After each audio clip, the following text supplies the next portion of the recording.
Hello friend, welcome to my channel. मैं हूं सविता। दोस्तों, आज इस क्लास में हम पढ़ने वाले हैं बीएड सेकेंड ईयर का पेपर फर्स्ट, जिसका नाम है शैक्षिक प्रशासन एवं पर्यावरणीय शिक्षा का एक टॉपिक, केंद्रीय स्तर पर शैक्षिक प्रशासन, educational administration at central level. तो आज इसी टॉपिक को हम कम्प्लीटली कवर करेंगे एक ही क्लास में।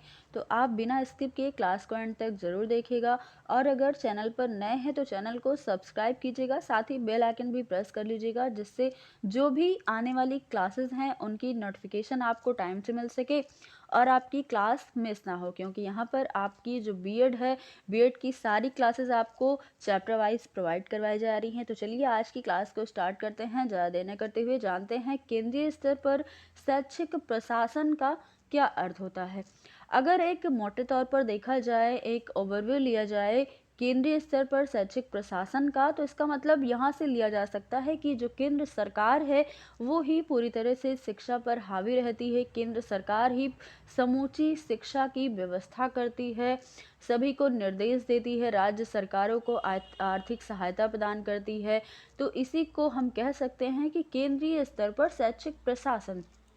आइए चलते हैं, देखते हैं केंद्र सरकार जो है, यानी कि केंद्र सरकार की भूमिका क्या है शिक्षा के क्षेत्र में।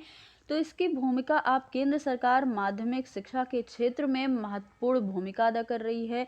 यह जो केंद्र सरकार है, ये माध्यमिक शिक्षा से संबंधित मामलों में राज्य सरकारों को परामर्श देती है और साथ ही उनको आर्थिक सहायता यानी कि वित्तीय सहायता भी प्रदान करती है तथा उनका पथ प्रदर्शन करती है, नेतृत्व करती है। इसके अतिरिक्त केंद्र सरकार माध्यमिक शिक्षा में सुधार करने के लिए बहुत सारे कार्यक्रम को भी प्रस्तावित करती है, जैसे कि शैक्षिक एवं व्यावसायिक निर्देशन के लिए राज्य ब्यूरो की स्थापना हो गया, राज्य मूल्यांकन की स्थापना, विज्ञान के राज्य संस्थानों की स्थापना।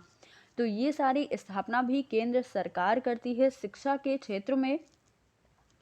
आगे देखिए, केंद्र सरकार माध्यमिक शिक्षा के क्षेत्र में जो भी कार्य कर रही है उनका हम यहाँ पर वर्णन देखेंगे, उनको एक एक करके समझेंगे। ये सारे जो आप पॉइंट्स देख रहे हैं, इन सभी में केंद्र सरकार अपना कार्य करती है इन क्षेत्र में। पहला क्या है, शैक्षिक एवं व्यावसायिक निर्देशन, पर्यावरण शिक्षा, केंद्रीय विद्यालय, केंद्रीय माध्यमिक शिक्षा बोर्ड, नवोदय विद्यालय, राष्ट्रीय मुक्त विद्यालय और साथ ही राष्ट्रीय शैक्षिक अनुसंधान एवं प्रशिक्षण परिषद। तो ये सारे क्षेत्र में केंद्र सरकार अपनी भूमिका अदा करती है, अपने कार्य करती है। इन सारे क्षेत्रों में एक एक करके इसको जानेंगे। पहला क्या है, शैक्षिक एवं व्यावसायिक निर्देशन। केंद्र सरकार ने राष्ट्रीय शैक्षिक अनुसंधान एवं प्रशिक्षण परिषद के विभाग डेवलपमेंट ऑफ साइकोलॉजिकल फाउंडेशन के अंतर्गत केंद्रीय शैक्षिक एवं व्यावसायिक निर्देशन ब्यूरो की स्थापना की है। इस ब्यूरो का कुछ कार्य है, जैसे कि निर्देशन सेवाओं की प्रकृति तथा उसकी आवश्यकताओं को जागरूक करना, व्यावसायिक निर्देशन सामग्री को एकत्रित करना, निर्देशन से संबंधित साहित्य को तैयार करना। तो ये सारे कार्य हो जाते हैं केंद्र सरकार के। इसके सुझाव पर केंद्र सरकार ने राज्यों में शैक्षिक एवं व्यावसायिक निर्देशन ब्यूरो की स्थापना की है, इसकी योजना प्रस्तावित की है। सभी राज्यों में ऐसे ब्यूरो जो हैं वो स्थापित हो गए हैं। केंद्र सरकार राज्य ब्यूरो को पर्याप्त मात्रा में आर्थिक सहायता प्रदान करती रहती है। तो ये कार्य हो जाता है शैक्षिक एवं व्यावसायिक निर्देशन के संबंध में। अगला पॉइंट क्या है, पर्यावरण शिक्षा।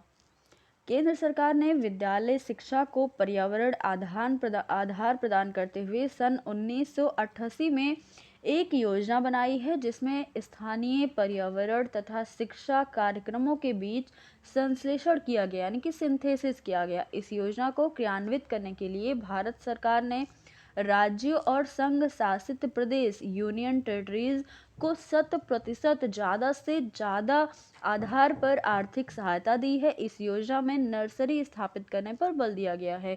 यहाँ पर नर्सरी कक्षा का मतलब नहीं है, यहाँ पर नर्सरी से मतलब है कि जहाँ पर पौधों को संरक्षित किया जाता है, वहाँ उस स्थान को नर्सरी कहते हैं। साथ ही दृश्य श्रव्य उपकरणों के माध्यम से पर्यावरण संबंधी शिक्षा प्रदान करने पर बल दिया गया। इस योजना का प्रमुख उद्देश्य छात्रों में पर्यावरण के संबंध में एक स्वस्थ एवं सही दृष्टिकोण तथा जागरूकता का विकास करना भी होता है। आगे देखते हैं तीसरा क्या है। केंद्रीय विद्यालय द्वितीय वेतन आयोग की सिफारिश पर भारत सरकार ने केंद्रीय विद्यालय खोजने की योजना बनाई। इस समय देश में 850 केंद्रीय विद्यालय हैं, जिनमें से 11,29,481 छात्र शिक्षा प्राप्त कर रहे हैं। ये सिर्फ केंद्रीय विद्यालय की बात होती है यहाँ पर। और 50,958 शिक्षक कार्यरत हैं। इन विद्यालयों में पाठ्यक्रम तथा शिक्षण का माध्यम एक सा है। इनमें कक्षा 8 तक निःशुल्क शिक्षा प्रदान की जाती है और 9वीं 10वीं 11वीं कक्षाओं में फीस का निर्धारण पढ़ने वाले बालकों के अभिभावकों के वेतन के अनुकूल किया जाता है। यह विद्यालय उन कर्मचारियों के बच्चों के लिए खोले जाते हैं जिनके पद जो हैं वो स्थानांतरित होते हैं। इन विद्यालयों का संचालन केंद्रीय विद्यालय संगठन नामक स्वायत्त संस्था द्वारा किया जाता है। इन विद्यालयों के छात्र केंद्रीय माध्यमिक शिक्षा बोर्ड की अखिल भारतीय हायर सेकेंडरी परीक्षा में बैठते हैं। इन विद्यालयों का मुख्य उद्देश्य कम खर्चा पर शिक्षा का स्तर कायम रहे, इसीलिए यहाँ पर केंद्रीय विद्यालय स्थापित किए जाते हैं केंद्र सरकार के द्वारा। अगला पॉइंट है केंद्रीय माध्यमिक शिक्षा बोर्ड क्या है। तो यहाँ पर इस क्षेत्र में केंद्र सरकार का कार्य होता है। भारत सरकार ने यहाँ पर माध्यमिक शिक्षा के ढांचे में अनुरूपता लाने तथा उन छात्रों की शैक्षिक आवश्यकताओं की पूर्ति करने के लिए जिनके अभिभावक एक राज्य से दूसरे राज्य पर स्थानांतरित होते रहते हैं, उनका प्रमोशन होता रहता है अगर अभिभावक का, तो उनके लिए केंद्रीय माध्यमिक शिक्षा बोर्ड की स्थापना की गई। कब की गई? जुलाई 1952 में। अब तक इस परिषद में 1389 विद्यालय बोर्ड ने संबंध है इस परिषद से। इनमें एक विद्यालय तेहरान में स्थित है। इस विद्यालय का संचालन सेंट्रल तिब्बतन स्कूल एडमिनिस्ट्रेशन नामक स्वायत्त संस्था के द्वारा किया गया है। अगला है नवोदय विद्यालय। यह जो विद्यालय है, यह सर्वमान्य है कि विशिष्ट प्रतिभा के बच्चों को तेजी से प्रगति के अवसर उपलब्ध कराए जाने चाहिए। इस दृष्टि से ही राष्ट्रीय शिक्षा नीति के अंतर्गत व्यवस्था की गई कि देश के विभिन्न भागों में एक निश्चित आधार पर ऐसे विद्यालय खोले जाएं, ऐसे विद्यालयों की स्थापना की जाए। ऐसे विद्यालय को नवोदय विद्यालय का नाम दिया गया। नवोदय विद्यालय के कुछ प्रमुख उद्देश्य हैं, आइए जानते हैं। प्रतिभावान बच्चों की पारिवारिक, सामाजिक तथा आर्थिक स्थिति के भेदभाव के बिना उनके सर्वांगीण विकास के लिए आधुनिकतम तकनीकी सुविधाओं सहित श्रेष्ठ स्तर की आधुनिक शिक्षा को उपलब्ध करवाना, ये इसका उद्देश्य होता है। और त्रिभाषा फॉर्मूले के अनुसार 3 भाषाओं में उचित योग्यता, अनुभव और सुविधाओं के आधार पर शिक्षा में सुधार के लिए केंद्र के रूप में कार्य करना। नवोदय विद्यालय के संचालन हेतु नवोदय विद्यालय समिति की स्थापना की गई, जो कि मानव संसाधन विकास मंत्रालय यानी कि MHRD के अंतर्गत एक संस्था है।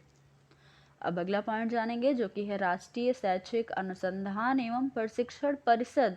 राष्ट्रीय शैक्षिक अनुसंधान और प्रशिक्षण परिषद जो है ये एक स्वायत्त संगठन है जिसको सितंबर 1961 में स्कूली शिक्षा तथा शिक्षक प्रशिक्षण में गुणात्मक सुधार लाने के लिए इसकी स्थापना की जाती है।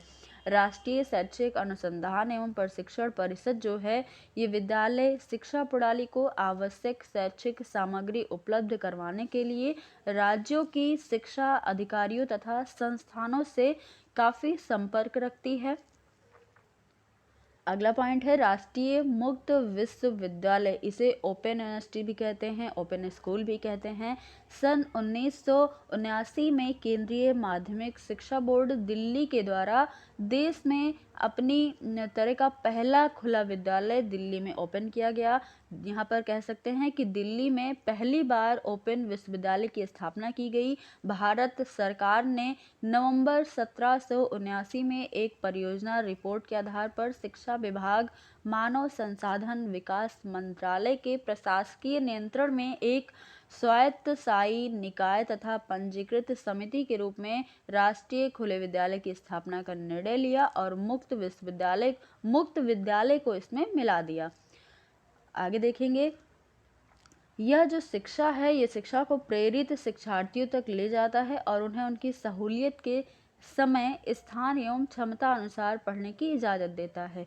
हाल ही में राष्ट्रीय खुले विद्यालय ने कई व्यावसायिक पाठ्यक्रमों की शुरुआत भी की है।